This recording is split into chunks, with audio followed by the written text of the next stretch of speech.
कर्नाटक में सीएम की रेस में सबसे आगे सिद्धारमैया। सूत्रों के हवाले से बड़ी खबर है, विधायकों से अलग अलग राय ले चुके हैं पर्यवेक्षक अपनी रिपोर्ट कांग्रेस अध्यक्ष यानी मल्लिकार्जुन खड़गे को देंगे। जरूरत पड़ने पर डीके और सिद्धा को दिल्ली भी बुलाया जा सकता है। तो देखिए बड़ी खबर है, पर्यवेक्षक अध्यक्ष को अपनी रिपोर्ट सौंपेंगे और सिद्धारमैया और डीके शिव कुमार के बीच कहा जा रहा है कि मंथन चल रहा है। कौन होगा सीएम का चेहरा, बहुत जल्द इसका फैसला ले लिया जाएगा और ये फैसला आलाकमान को लेना है, कांग्रेस अध्यक्ष को लेना है।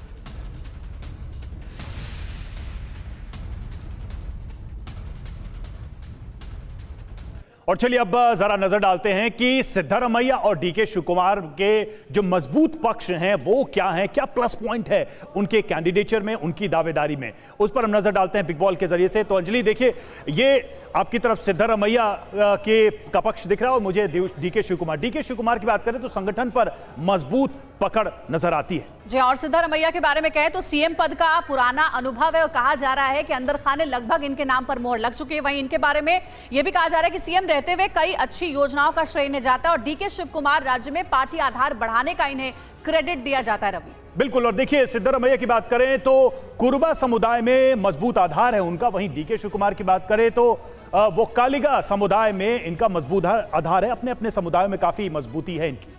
जी हाँ, तो दोनों के नामों पर किस तरीके का मंथन चल रहा है और दोनों की क्या क्या मजबूती है पार्टी में, पॉपुलैरिटी को लेकर कह ले या फिर क्षेत्रीय लोगों के बीच में कह ले, वो आपको हम बता रहे। देखिए सिद्धारमैया आखिरी पारी होने के नाते आलाकमान पर दबाव है क्योंकि कहा जा रहा है कि आखिरी बार होगा अगर इन्हें मुख्यमंत्री बनाया जाता है तो, और उसके बाद रिटायरमेंट ले लेंगे। डीके शिव कुमार के बारे में ये नए चेहरे को मौका देने का आलाकमान पर एक तरीके का प्रेशर है क्योंकि कर्नाटक चुनाव में जीत का बहुत बड़ा श्रेय डीके शिव कुमार को जा रहा है। बिल्कुल, सिद्धारमैया की बात करें, लंबा अनुभव लोकसभा चुनाव में काम आ सकता है क्योंकि आगे लोकसभा चुनाव दिखाई दे रहा है। वहीं डीके शिव कुमार की बात करें तो आक्रामक छवि से लोकसभा में लाभ पहुंच सकता है, जो आजकल की राजनीति का एक ट्रेंड बना हुआ है। और सिर्फ इतना ही नहीं बल्कि सिद्धारमैया के बारे में यह भी कहा जाता है कि राहुल गांधी इन पर काफी भरोसा करते हैं। वहीं डीके शिव कुमार को लेकर प्रियंका गांधी के ये फेवरेट हैं, भरोसेमंद है डीके शिव कुमार। बिल्कुल, इस तरह से इनके जो मजबूत पक्ष हैं वो हमें नजर आ रहे हैं, लेकिन अब सवाल वही है कि आला कमान के पास मामला है, वहां क्या होता है। अब देखिए कुछ चीजें ऐसी हैं जो दोनों के थोड़ी थोड़ी खिलाफ भी जा रही है, हमें उस पर भी जरा गौर करना पड़ेगा। सिद्धारमैया की बात करें, उम्र एक बैरियर है, 75 साल उम्र हो चुकी है। डीके शिव कुमार की बात करें तो जांच एजेंसियों के रडार पर है डीके शिव कुमार, तो ये एक इनके लिए चिंता की बात हो सकती है। तो देखिए वो सारे एंगल है जिस पर मंथन किया जा रहा है, विचार किया जा रहा है और इन दोनों नामों में से कोई एक ही नाम होगा जो कि कर्नाटक का मुख्यमंत्री बनेगा। बहुत जल्द औपचारिक ऐलान भी हो जाएगा। बड़ी खबर ये कि कर्नाटक कांग्रेस के अध्यक्ष डीके शिव कुमार ने एक बयान दिया है और उन्होंने कहा है कि हमने प्रस्ताव पास कर दिया है। डीके शिव कुमार का बयान, मुख्यमंत्री पर फैसला हाईकमान करेगा और आगे वो ये भी कहते हैं कि मैंने अभी दिल्ली जाने का फैसला नहीं किया है। डीके शिव कुमार ने कहा है कि मुझे जो काम दिया गया था मैंने वो कर दिया है। We will leave to the High Command. My party High Command will take its call.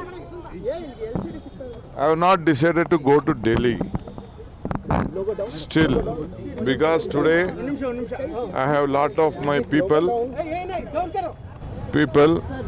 coming from all over the state. I have some small rituals in my house. Today is my birthday. Today is my birthday. So some pujas, I have to go to my temple, which I believe I have to go there, seek his blessings. Whatever job I have to do, I have done. After Srimati Sonia Gandhi has appointed me as a Congress president with trust, we have got a massive majority of 135. We are not in power. With all the harassment, with all the trouble, with this double engine, with big force, still the people of Karnataka had faith in me and the party workers, and they have given me a gift of 135 plus one associate member, 36. My numbers is my birthday gift. तो ये जो number मिला है उसी को अपने जन्मदिन का तोहफा मान रहे डीके शिव कुमार और अभी कहा कि दिल्ली अभी नहीं जा रहा। हमारे साथ हमारे स्टूडियो में हमारे खास मेहमान भी जुड़े हुए हैं, शंभुनाथ शुक्ल वरिष्ठ पत्रकार और साथ ही जयशंकर गुप्ता सीनियर जर्नलिस्ट हमारे साथ इस वक्त जुड़े हुए, दोनों स्टूडियो में मौजूद हैं। लेकिन हमारे साथ शिवांग माथुर हैं इस वक्त और कुमार विक्रांत भी जुड़ेंगे। शिवांग हमारे सहयोगी, सबसे पहले उनके पास चलते हैं। शिवांग, कुमार विक्रांत भी हमारे साथ जुड़े हुए हैं फोन लाइन पर। कुमार, शिवांग लौटूंगा आपके पास। कुमार से एक अपडेट ले ले पहले। कुमार, दिल्ली में डीके शिव कुमार आ नहीं रहे हैं, लेकिन दिल्ली की तरफ ही सबकी नजरें हैं। दिल्ली से कुछ खबर निकल के आ पा रही है क्या कि भाई किन नामों पर और किस कैंडिडेट पर सबसे ज्यादा मंथन चल रहा है, संभावना सबसे ज्यादा दिख रही है? कुछ सोर्सेज बता रहे हैं क्या कुमार? जी देखिए, मैं आपको विस्तार से बता देता हूं। सबसे पहले जो पर्यवेक्षक हैं वो दिल्ली पहुंच रहे हैं, खड़गे को अपनी रिपोर्ट देंगे और उस रिपोर्ट में विधायकों की राय में सिद्धारमैया आगे हैं। दूसरी बात यह है कि सिद्धारमैया का आधिकारिक कार्यक्रम आया है, वो 1 बजे यहाँ से निकलेंगे, 3:45 पर सिद्धारमैया दिल्ली पहुंचेंगे। डीके शिव कुमार को ये कहा गया है कि आप अभी उप मुख्यमंत्री बन जाइए, 2024 तक सिद्धारमैया को रहने दीजिए। तो डीके शिव कुमार कहना है जिस तरीके से राजस्थान में और छत्तीसगढ़ में हुआ वही मेरे साथ ना हो जाए। तो डीके शिव कुमार कह रहे हैं कि मैं दिल्ली अभी जाऊंगा कि नहीं जाऊंगा तय नहीं है। तो डीके शिव कुमार को मनाया जा रहा है। फिलहाल शांग्रीला होटल बेंगलुरु का है, वहां पर डीके शिव कुमार हैं, मौजूद हैं और उनको समझाने की कोशिश की जा रही है कि आप भी दिल्ली आ जाइए और वहां पर आलाकमान के सामने ये फैसला हो जाए। लेकिन डीके शिव कुमार बहुत भावुक हैं, बार बार वो कह रहे हैं कि जो मुझे करना था मैंने कर दिया। उनको लगता है कि ये उनकी बारी है। जी, बहुत शुक्रिया आपका कुमार विक्रांत पूरी अपडेट देने के लिए। और देखिए, स्टूडियो में हमारे साथ वरिष्ठ पत्रकार भी जुड़े हुए हैं। शंभुनाथ शुक्ल जी, मैं आपके पास आना चाहूंगी। जो कुमार विक्रांत जानकारी दे रहे थे कि कहीं ना कहीं डीके शिव कुमार चाहते हैं कि एक मजबूत पोजीशन यानी कि मुख्यमंत्री के रूप में उनका नाम आगे रखा जाए, लेकिन अंदर खाने खबरें ऐसी कि सिद्धारमैया का नाम लगभग कंफर्म है, औपचारिक ऐलान होना भर बाकी है। क्या ऐसे में एक बड़ी नाराजगी कांग्रेस पार्टी को डीके शिव कुमार की देखनी पड़ सकती है, या फिर एक और जो ऑप्शन है डिप्टी सीएम बना देना, इस पर विचार किया जा सकता है? देखिए, मुझे लगता है कि नाराजगी तो होगी, इसमें कोई शक नहीं, लेकिन जहाँ तक सिद्धारमैया की बात है, एक तो वो पहले मुख्यमंत्री रह चुके हैं, दूसरे इस बार जिस तरह से 80 वोट शिफ्ट हुआ है वो भी उनके फेवर में जा रहा है। तो शायद 2024 तक अभी इनको इंतजार करना पड़े डीके शिव कुमार को, उसके बाद कोई और फैसला आलाकमान करे। डीके शिव कुमार खूबी है कि वोकलिंगा हैं, जेडीएस के जो नेता हैं वो खुद भी वोकलिंगा समुदाय से आते हैं। इसके बावजूद उनको इनकी बड़ी ख़राब स्थिति हुई इस बार कुमार स्वामी की या जेडीएस की, तो ये जो हुआ ये डीके शिव कुमार के चलते हुआ। इसके अलावा मुस्लिम वोट जिस तरह से इस बार एक तरह से इंटैक्ट होकर के मिला है कांग्रेस को, ये भी एक बड़ी उपलब्धि है। तो उपलब्धि दोनों की है, ऐसा नहीं किया था किसी को इग्नोर किया जाए, लेकिन मुझे ऐसा लग रहा है कि 2024 तक अभी वो सिद्धारमैया को ही रखेंगे, क्योंकि उसके बाद हो सकता है कि शायद लोकसभा में कुछ अच्छा रिस्पांस देखने को मिले, तब फैसला होगा। ये ऐसा प्रतीत हो रहा है। ठीक है, लेकिन जयशंकर जी, ये जो शुरुआती संकेत है और जो प्रेसिडेंट है, मतलब उदाहरण जो रहे हैं कांग्रेस की सरकारों के, हम पंजाब का देख रहे थे, हमने राजस्थान और मध्य प्रदेश भी देखा, क्या ये जो डीके शिव कुमार के मन में शंका चल रही होगी, क्या वो उसका सॉलिड ग्राउंड नहीं है कि भैया एक बार हाथ से गया तो पता नहीं कब आएगा नहीं आएगा, कहीं आगे जाके विद्रोह न करना पड़े, स्प्लिट न करना पड़े, दबाव न डालना पड़े? देखिए, राजस्थान में यात्राएं चल रही हैं वहां पर। नहीं, लेकिन मुझे जहां तक लगता है ये चुनाव अभियान शुरू होते समय भी ये बात सामने आ गई थी और लगभग तय हो गया था कि डीके शिव कुमार के पास अभी काफ़ी उम्र और काफ़ी समय है, वो इंतजार कर सकते हैं और सिद्धारमैया के नाम पे लगभग एक तरह की सहमति बन गई थी। अब ये सोचना, देखिए, डीके शिव कुमार को जिस ढंग से पिछली सरकारों ने हैरेस किया है, जेल भेजा है, तमाम तरह के केसेज में फंसा के उलझा के रखा है, उसके बावजूद वो कांग्रेस से डिगने वाले नहीं हैं। उनसे अगर कोई उम्मीद लगा कर बैठे कि शायद वो ज्योतिरादित्य सिंधिया बन जाएंगे, मतलब मैं आपसे, मेरा एक्चुअली वन लाइन में कहूं, जो स्टेट में इलेक्शंस के बाद जो एक नेचुरल चॉइस ऑफ फेस होता है वो कांग्रेस के सामने हमेशा क्यों नहीं होता? हमेशा एक पजल की तरह क्यों होता है, जिसको सुलझाने के लिए दिल्ली टू कैपिटल, जो भी स्टेट कैपिटल, वहां दौड़ लगनी शुरू हो जाती है? मतलब दुर्भाग्यपूर्ण है। कायदे से तो इसको विधायक दल पे छोड़ देना चाहिए, विधायक दल के अंदर चुनाव करा लेना चाहिए, विधायक जिसको चाहते हैं उसको अनाउंस कर देना चाहिए। लेकिन राजनीतिक दल आमतौर पर करते नहीं हैं, चाहे वो भारतीय जनता पार्टी हो, चाहे वो कांग्रेस पार्टी हो या और भी कोई पार्टी हो, नाम दिल्ली से तय होते हैं और दिल्ली से तय करके फिर कह दिया जाता है कि साहब पहले ये सब नाराजगी और ऐसी बयानबाजी कई बार देखने को मिली भी है सर, जो हम देख रहे हैं इस बार कर्नाटक में। शिवांग भी हमारे साथ जुड़े हुए। शिवांग, क्या डेवलपमेंट है? डीके शिव कुमार तो कह रहे हैं कि मैं दिल्ली नहीं जा रहा, वहीं सिद्धारमैया का कंफर्म है कि वो दिल्ली आ रहे हैं, चल क्या रहा है आखिर अंदर? देखिए, डीके शिव कुमार और सिद्धारमैया की जो बीच में रिफ्ट है वो कोई नया नहीं है। चुनाव से पहले हालांकि कांग्रेस पार्टी ने ये कोशिश की कि दोनों को साथ बिठा के तस्वीरें साझा की जाएं सोशल मीडिया पे, और मीडिया में इस तरह का माहौल बनाया गया कि सब कुछ ठीक है। लेकिन जो लोग कर्नाटक की राजनीति को जानते हैं वो ठीक से समझते हैं कि कल रात भी देखा गया कि शंग्रीला में किस तरीके से डीके शिव कुमार और सिद्धारमैया के समर्थकों ने एक दूसरे के खिलाफ नारेबाजी की। डीके शिव कुमार साफ कर चुके हैं उनका जन्मदिन भी है आज, कि आज वो दिल्ली नहीं आएंगे।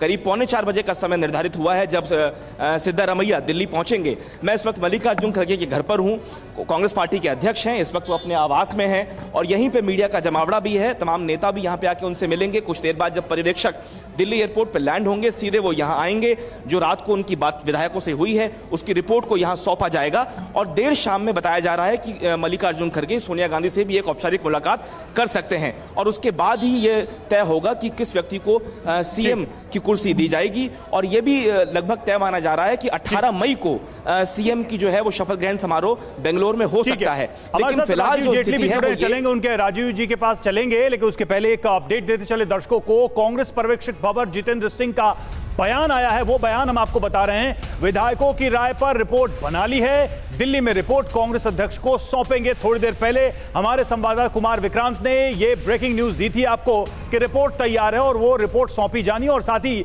ये भी कुमार ने बताया था कि सिद्धारमैया को लेकर ज्यादा संभावनाएं दिख रही हैं। देखिए, हमने सभी माननीय विधायकों से उनकी राय ले ली है और राय लेने के बाद हम अब दिल्ली जा रहे हैं रिपोर्ट बनाकर और कांग्रेस प्रेसिडेंट को हम अपनी रिपोर्ट पेश करेंगे। तो कौन होगा कर्नाटक में मुख्यमंत्री, और इससे जुड़ी जो ब्रेकिंग न्यूज आ रही है वो लगातार आपको बता रहे हैं। एक और बड़ी डेवलपमेंट ये है कि आज सिद्धारमैया स्पेशल विमान से दिल्ली आएंगे, ये खबर है। दोपहर 1 बजे बेंगलुरु से दिल्ली के लिए रवाना होंगे सिद्धारमैया और दोपहर 4 बजे के करीब दिल्ली पहुंचेंगे सिद्धारमैया। दिल्ली में एआईसीसी के नेताओं से उनकी मुलाकात भी होनी है। तो स्पेशल विमान से आज दिल्ली आना है सिद्धारमैया को। और तो वहीं डीके शिव कुमार ने ये कंफर्म कर दिया है कि वो दिल्ली फिलहाल नहीं आ रहे। हमारे साथ बीजेपी के प्रवक्ता राजीव जेटली जी भी जुड़े हुए हैं, उनके पास चलना चाहेंगे। सर, स्वागत है आपका। राजीव जेटली जी, क्या कारण आप मानते हैं, अगर एनालिसिस बीजेपी करे तो, कि कांग्रेस में ये खींचतान क्यों चलती है जीत के बाद भी कि मुख्यमंत्री का चेहरा कौन होगा, इस पर अभी भी मंथन जारी है और पार्टी के भीतर जो बड़े नेता है उनके बीच असंतोष भी देखने को मिल रहा है?